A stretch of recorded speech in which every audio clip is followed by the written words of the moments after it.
কোনো স্টকের proper entry এবং প্রপার এক্সিট, এই জিনিসটা ইজ অ্যান আর্ট। আমার সহজ সরল কথায় বলতে হয় যে সমস্ত কোম্পানিতে পাবলিক হোল্ডিং লেস দেন 30%, সে সমস্ত কোম্পানিকে উড়িয়ে নিয়ে যাওয়ার দায়িত্ব পাবলিকের নয়, সে সমস্ত কোম্পানিকে উড়িয়ে নিয়ে যাওয়ার দায়িত্ব এফআইআই এবং আপনার কম টাকা লস হলে ওদের লস হাজার হাজার কোটি টাকা।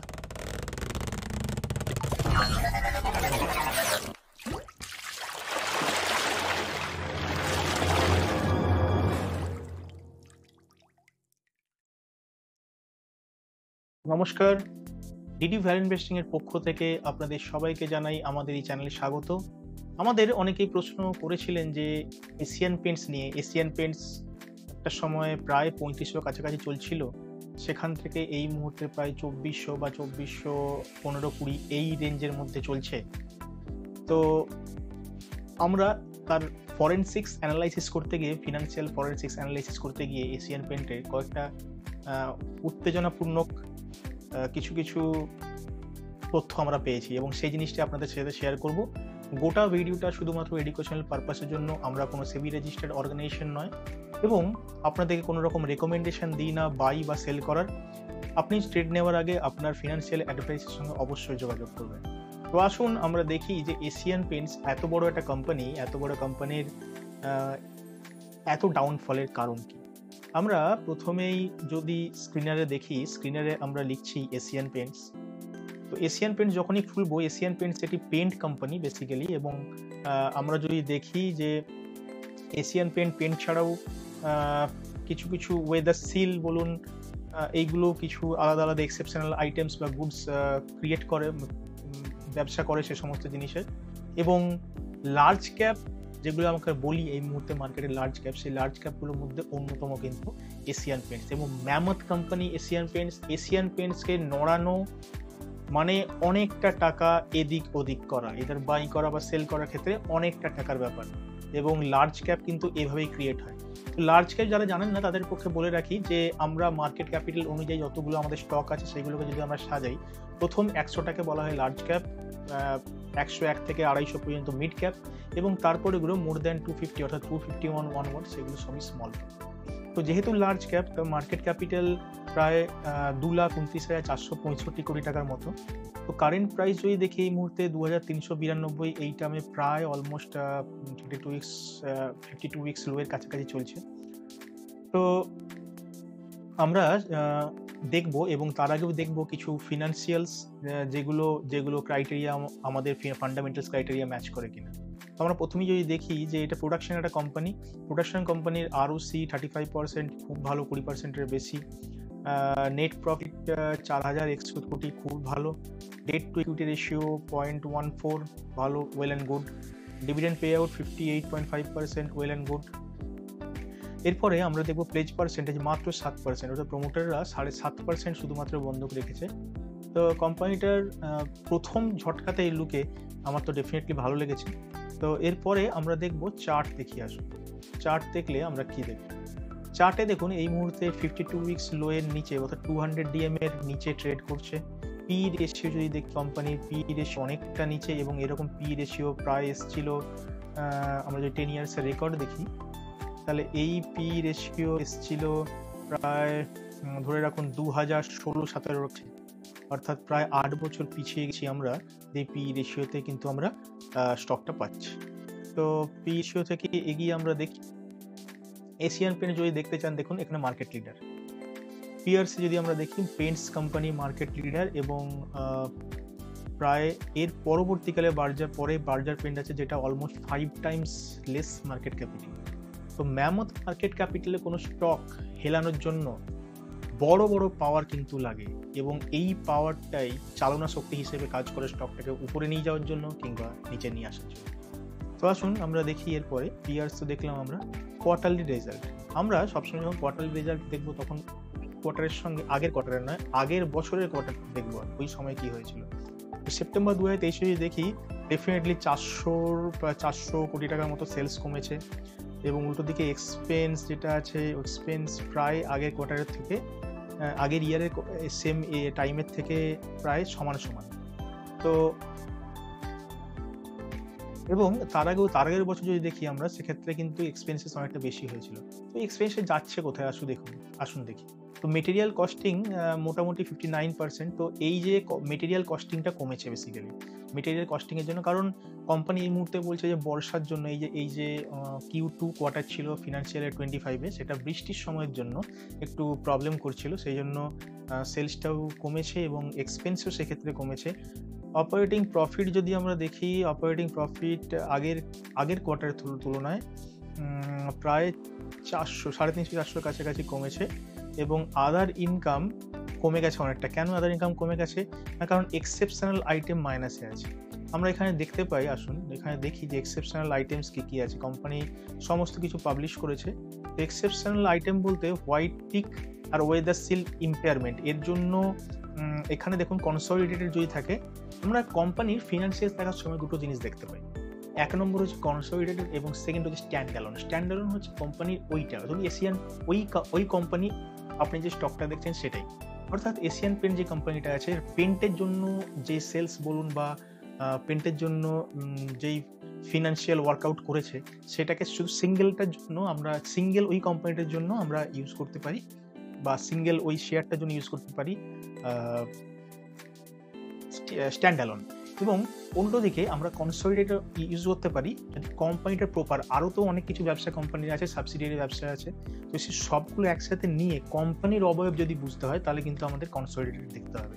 তো গুডউইল অন কনসলিডেশন 124। এই যে গুডউইল অন কনসলিডেশন, সহজ সরল ভাষায় বললে এটা নেগেটিভে থাকা খুব একটা কোম্পানির জন্য খারাপ কিছু নয়। এবং উল্টো দিক থেকে ইথিওপিয়ায় ফরেন যেই ফরেক্স লস হয়েছিল, তার ডিপিআই কারেন্সি অব্লিগেশনস ছিল। তো দুটোই কিন্তু টেম্পোরারি ইস্যুস এবং this are not at all bad for the company. তো 124 আর এখানে 56, অলমোস্ট 180 কোটি টাকার এখানে আদার ইনকামটা এবার উঠে আসেনি। এগুলো খারাপ জিনিস নয়, আদার ইনকামটা সেই জন্যই কিন্তু এখানে কমেছে, দেখুন 180 কোটি। তো এখানে এই জিনিসটা যদি আপনি 180 কোটি যদি এক্ষেত্রে বাদও দেন না, কোম্পানির বেসিক্সে বা কোম্পানির ফান্ডামেন্টালসে বা কোম্পানির এগিয়ে নিয়ে যাওয়ার জন্য এইটা কোনো রকম নেগেটিভ এফেক্ট ফেলতে পারে না। উল্টো দিকে আমরা যদি দেখি যে কোম্পানির ইন্টারেস্ট কিন্তু কিছুটা বেড়েছে, ডেপ্রিসিয়েশনও বেড়েছে। আচ্ছা, ইন্টারেস্ট আর ডেপ্রিসিয়েশন যদি বাড়ছে কমছে, এটা দেখতে গেলে আমাদের দেখতে হবে ব্যালেন্স শিট।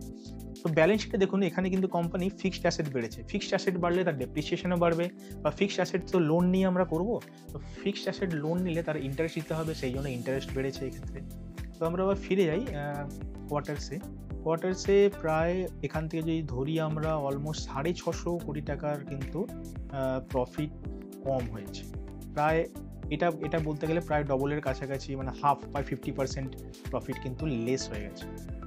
প্রফিটের কথা বলি এবং আমরা যদি প্রফিট লসের কথা এখানে বলি, এখন পর্যন্ত এই ইয়ার শেষ হয়নি, তবে যেরকম চলছে তাতে কোম্পানি ডেফিনেটলি অ্যাকশন টেক করবে, কারণ এশিয়ান পেন্টসের মতো একটা ম্যামথ একখানা লার্জ ক্যাপ কোম্পানি কখনো এই জিনিসটাকে নর্মাল কোনো ইস্যুসের মতো মেনে নিতে পারবে না।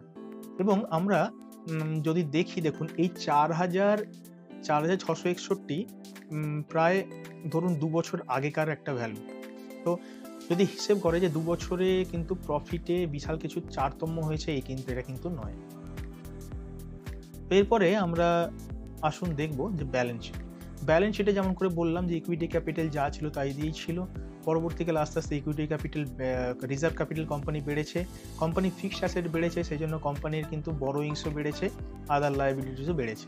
উল্টো দিকে ফিক্সড অ্যাসেট যেমন বললাম বেড়েছিল, CWIP অনেকটা, কোম্পানি পাইপলাইনে অনেকটা প্রজেক্ট আনতে চলেছে।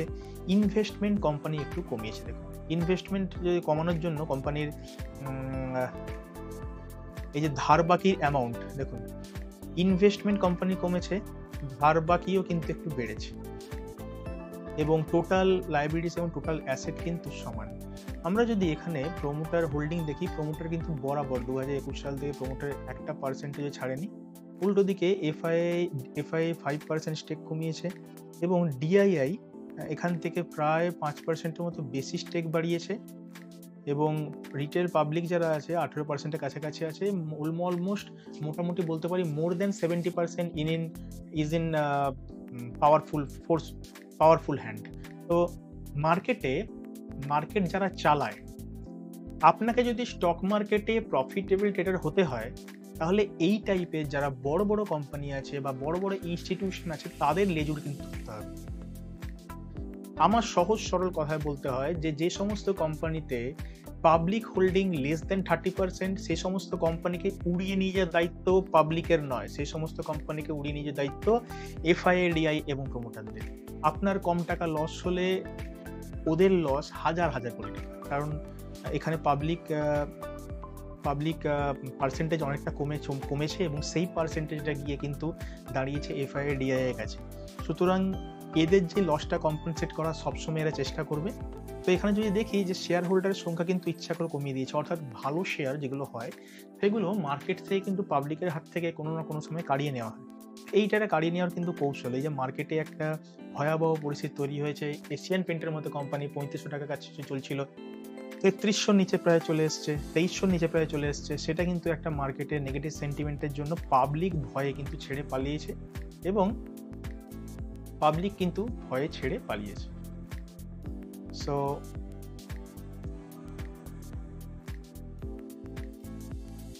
এরপরে আমরা আসবো কোম্পানির টেকনিক্যালস। আসুন, কোম্পানির টেকনিক্যালস যদি বলি আমরা, এখানে আমরা কোম্পানির ডে ডিসে আমরা দেখছি এবং এখানে অলমোস্ট ধরো এখন 3500-র কাছাকাছি টপ বানাচ্ছিল এবং প্রায় অলমোস্ট কোম্পানিটা ট্রেড করছিল বহুবার প্রায় 2600-2700-র কাছাকাছি। তো আমরা যদি এখানে এইবারের যে টপ হয়েছিল সেই টপ থেকে আমরা যদি দেখি, যে টপ থেকে এই মুহূর্তে কোম্পানি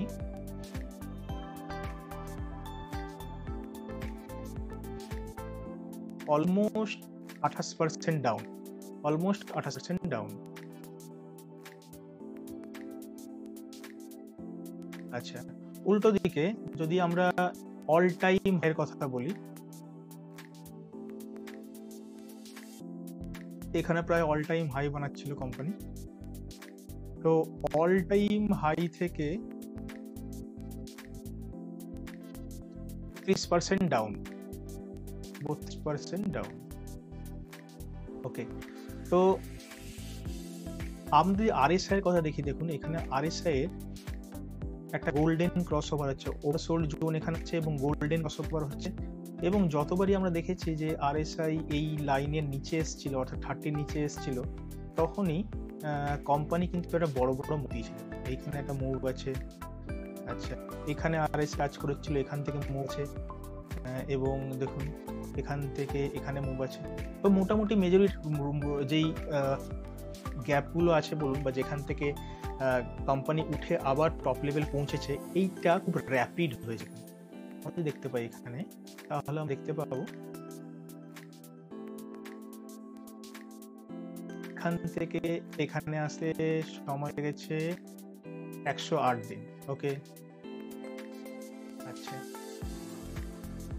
দেখুন এর মতো বড় বড় কোম্পানি, এশিয়ান পেন্টের মতো বড় বড় কোম্পানি এই যে প্রায় 2700 থেকে 35, অর্থাৎ 500-700-800 পয়েন্টের একটা রিকভারি দিচ্ছে, খুব বেশি টাইম কিন্তু নিচ্ছে না।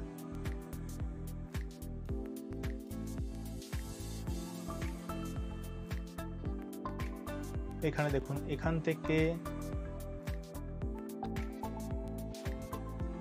টপে অলমোস্ট নিচ্ছি 230 দিন, প্রায় ধরে নিতে পারেন প্রায় 6 মাসের কাছাকাছি, 6 মাসের কাছাকাছি।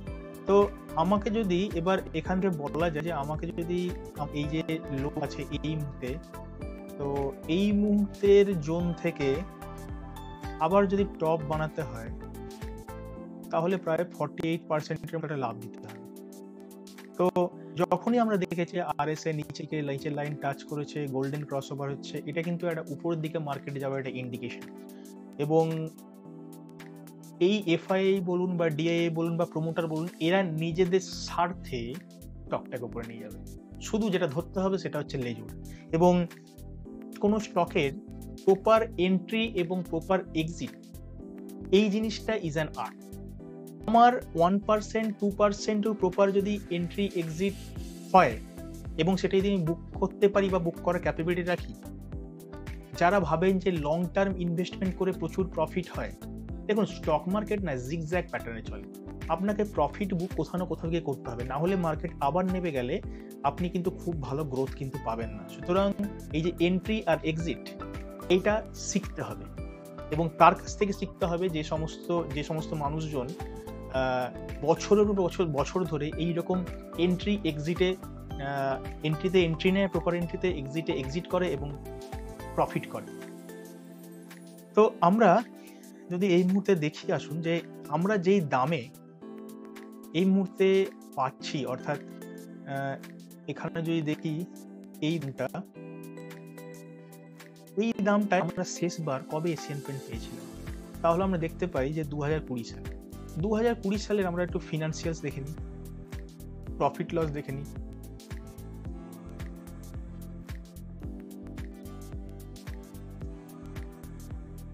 দু 2021 সালের কথা যদি আমরা আসি, 2021 সালে যা কোম্পানির সেলস ছিল, এই মুহূর্তে সেলস তার 1.5 গুণ। ওকে, এক্সপেন্স প্রায় 1.5 গুণ থেকে বেশি। তো প্রফিটের কথা যদি আসি, দেখুন প্রফিট প্রায় 1.5 গুণের কাছাকাছি, সুতরাং কোম্পানিটা আমরা এমন একটা স্টেটে পাচ্ছি যেখানে নেট প্রফিট বেশি, সেলস বেশি, সবই বেশি, কিন্তু share price com. So it's an opportunity for the investors. আমি বাইং রেকমেন্ডেশন দিচ্ছি না, গোটা ভিডিওটা এডুকেশনাল পারপাসের জন্য তৈরি করা। তো আপনাদেরকে পুরো ব্যাপারটা এশিয়ান পেইন্টস কেমন, এশিয়ান পেইন্টস আদৌ ভয় পাওয়ার জিনিস, না এশিয়ান পেইন্টস থেকে বেরোনো উচিত, না এশিয়ান পেইন্টসের এন্ট্রি নেওয়া উচিত, এর সব থেকে ভালো জানবেন কি ভিডিও দেখার পর কিন্তু আপনি। আমাদের সঙ্গে জুড়ে থাকুন। ডিডি ভ্যালু ইনভেস্টিং এ এই টাইপের আরো তথ্য পেতে, আরো স্টক অ্যানালাইসিস করতে আপনাদের সাহায্য করুন। কমেন্টে জানান যে আপনাদের প্রশ্ন কি, আপনাদের প্রশ্নগুলো নিয়েই পরবর্তীকালে আমরা ভিডিও ক্রিয়েট করব এবং আপনাদের জন্য ভিডিও ক্রিয়েট করব। বাংলা ভাষায় প্রথমবার এইরকম টাইপের এডুকেশনাল একটা ভিডিও আমরা ক্রিয়েট করতে চলেছি। আমাদের পাশে সবসময় থাকুন। ডিডি ভ্যালু ইনভেস্টিং এ আপনাকে অনেক অনেক স্বাগত। ধন্যবাদ।